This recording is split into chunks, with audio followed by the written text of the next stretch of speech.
با نام و یاد خدا سلام و درود بر بزرگان اندیشه، هموطنان همدل و همدرد.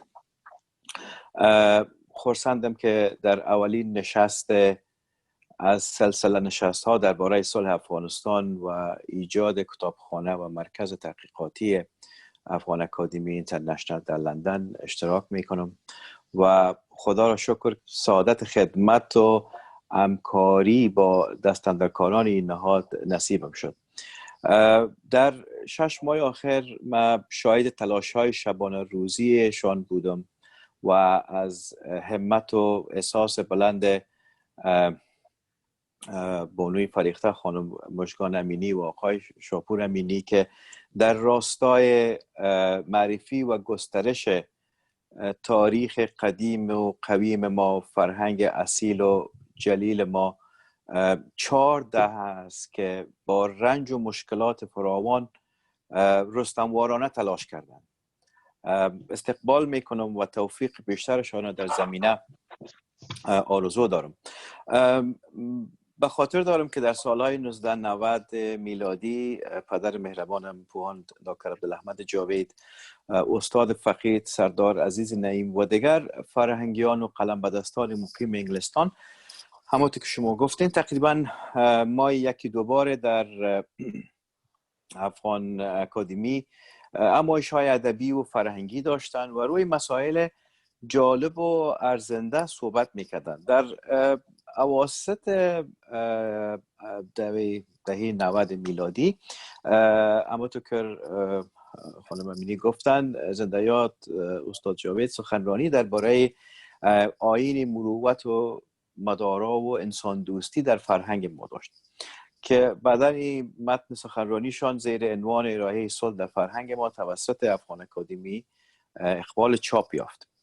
جالب است که با وجود گذشت این همه سالها ربط محتوای این اثر با شرایط حاکم در کشور عزیز ما با قوت خود به جا مانده و باز ما همراه خانم امینی و می تصمیم رسیدیم که بدون کم و کاست و از طریق آنلاین این اثر وزین را بازنشر کنیم.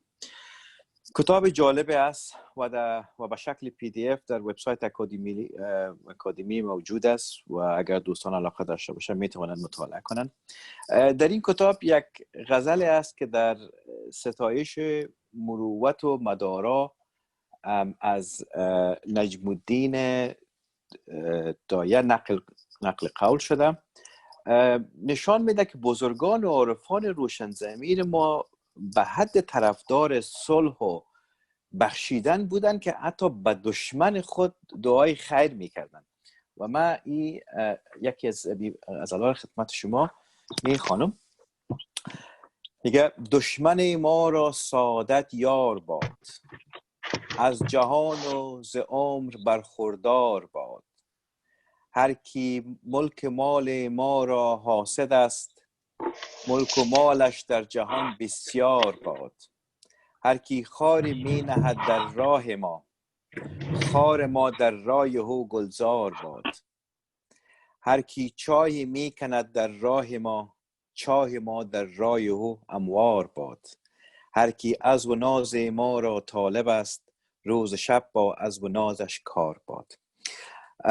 در فرجام روز جهانی صلح را به همه تبریک میگویم و امیدوارم که پروسه صلح افغانستان هر چه زودتر شاهد خاتمه جنگ ها، خشونت ها در کشور عزیز و باستانی و داستانی ما باشد.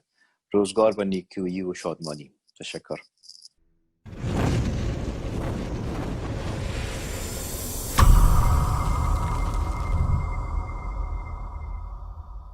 I'll just briefly explain, sorry, I'm reading off a paper. I'll just briefly explain the slightly longer presentation I'll be giving as part of the seminar series today.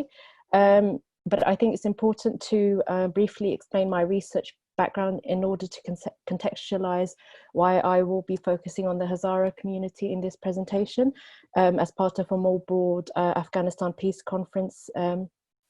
So my thesis explores Hazara consciousness and Hazara historiography. I look at personal shifts in conceptualizations of Hazara identity among British Hazaras, while also analysing the construction of an indigenous Hazara history online, which takes as its focal point the insurrection of Hazarajat in the late 1800s and the contemporary gains of Hazaras in Afghanistan since the fall of the Taliban regime in 2001. That's why for this presentation, for the longer presentation, I will be looking at the themes of resilience and overcoming among the transnational Hazara community, given that it's a topic I've investigated during my PhD. So civic gains and accomplishments among the Hazara community since 2001 are now ample, and are widely documented and disseminated through the internet and social media. Examples of well-known Hazara accomplishments in Afghanistan since the fall of the Taliban regime include sportsman Rohola Nikpai's winning the first ever Olympic medal for the country at the Beijing Olympics in 2008, human rights activist Dr. Seema Samar being the first chairperson of the Afghanistan Independent Human Rights Commission, and singer Zara Elham becoming the first female contestant to win the popular national music television show Afghan Star in the country's 14-year history in March 2019. These gains also link to a shift in Hazara consciousness that Dr. Naimatullah Ibrahimi alludes to in his work on Hazara ethnic consciousness, which has dramatically altered the self-perception of the Hazara community and has resulted in a growth in ethnic consciousness, stemming partly considerably from Abdul Ali Mazari in the 1980s and 90s, who proclaimed that the importance of asserting one's ethnic identity as Hazara at a time when this was rare.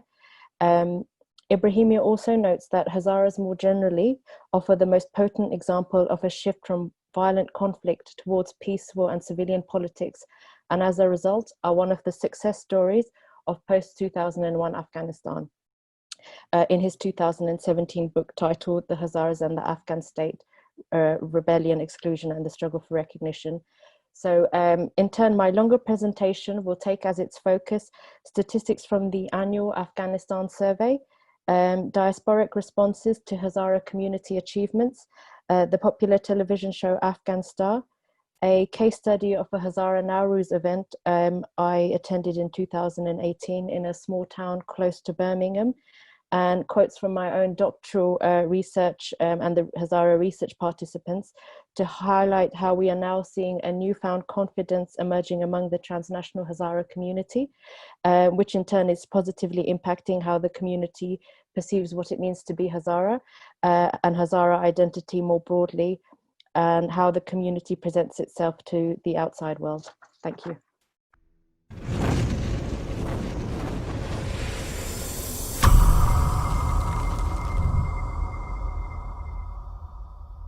My name is Will Patrick. I'm honored to participate and very grateful for the opportunity provided by Afghan International. I'm a doctoral student in the Critical Geographies Research Lab at the University of Victoria, and my research focuses on studying local politics and self-governance in Afghanistan and Tajikistan from a theoretical position of decolonization. Throughout my review of literature about both countries, I found many comparisons of their civil wars with others in Europe or West Asia, North Africa, or East Asia, but rarely between them. And the prompts from the peace conference encouraged me to place the civil wars of Tajikistan and Afghanistan into dialogue. Instability and failure has plagued peace building in Afghanistan. Attempts to form coalition governments among competing military elites after the fall of the Democratic Republic of Afghanistan and the Taliban's Islamic Emirate devolved.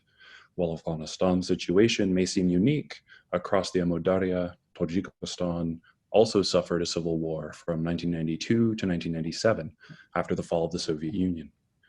The Tajik Civil War is frequently compared to the conflict in other post-Soviet states, yet there are similarities shared between the Tajik Civil War and the Afghan Civil Wars.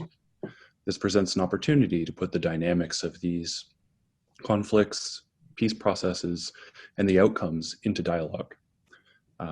In my longer presentation, I'll discuss the background of these conflicts and briefly outline their contours to illustrate that these civil wars in the neighboring states have enough parallels, especially the dynamics of network politics in each country and the competition among commanders for state rents. Over the past decades, the conflicts in these countries have been inseparably linked, and the ramifications of any kind of peace in Afghanistan will have consequences for Rahman's government. The processes for securing a so-called peace will be examined, including the participation of international actors and their roles in producing these new governments through intervention and backing agreements. Afghanistan and Tajikistan both sit within a nexus of competing foreign policy frameworks, and this shapes their post-conflict futures. Finally, the outcomes of these coalition governments formed between these competing military elites will be compared. The durability of Rahman's government is contrasted with the failure of the Islamic State of Afghanistan, established by the Peshawar Accords, and placed in conversation with the current government of Afghanistan. By discussing the history of peace and power brokering processes of these two neighboring countries together, I hope to question the assumptions of peacemaking and what kind of post-conflict Afghanistan that the reconciliation efforts are building towards. Thank you very much.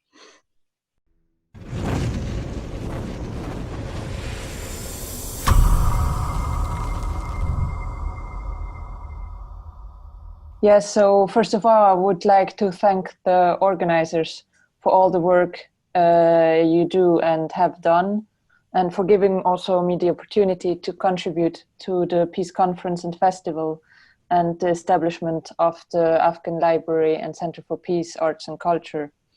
So I'm particularly drawn to the Afghan Academy International's efforts to their promotion of peace, education, arts, culture, community cohesion, as well as critical thinking and freedom of speech, as well as the focus on resilience and the relationships between Afghanistan and the globe, linked back to centers of interest in my own research. As I am a doctoral student based at the Graduate Institute in Geneva, where I am not for at least the next year, my presentation for this festival will be linked to my ongoing PhD research, which is still at an early stage of fieldwork, which focus is on the creation of subjectivity by Afghan migrants in Europe, so mainly Greece and Berlin, through various forms of visual representation and the creation of transnational networks through the use of social media. The presentation I will give in the frame of the festival will look at the movement Afghan Lives Matter, which maybe most of you might already have heard or would already be familiar with, as it is an online as well as an offline presence that reunited Afghans in the claims to a common cause to attain visibility and make their voices heard. So my interest was Afghan Lives Matters drew out visuals' importance as a means of provocation and mobilization, and ultimately impacting the movement's reach. Of particular interest for my research will also be the movement's visual and textual vocabulary that got obvious inspiration by the Black Lives Matter movement. I specifically look into visuals created for the Afghan Lives Matter movement in order to discuss visuals' meanings, values, and outreach with creators and people who shared them on social media. My discussion draws on the example of visuals created by Afghan Lives Matter in order to quest into visuals' quality to create spaces of contestation and subjectivities and make quite often marginalized voices heard or give them another platform. So taking visibility as a basic condition to political participation. Therefore also questions on what images do to our social and political world. Further follow reflections on how we live with and through images, how images are used to negotiate power relations and how they enable political agentivity. So in that sense, I will concretely look at a selection of images that widely have circulated online under the hashtag Afghan Lives Matter and we'll discuss them with participants of the movement. So yeah, that's just very brief to what I would talk more in depth later on.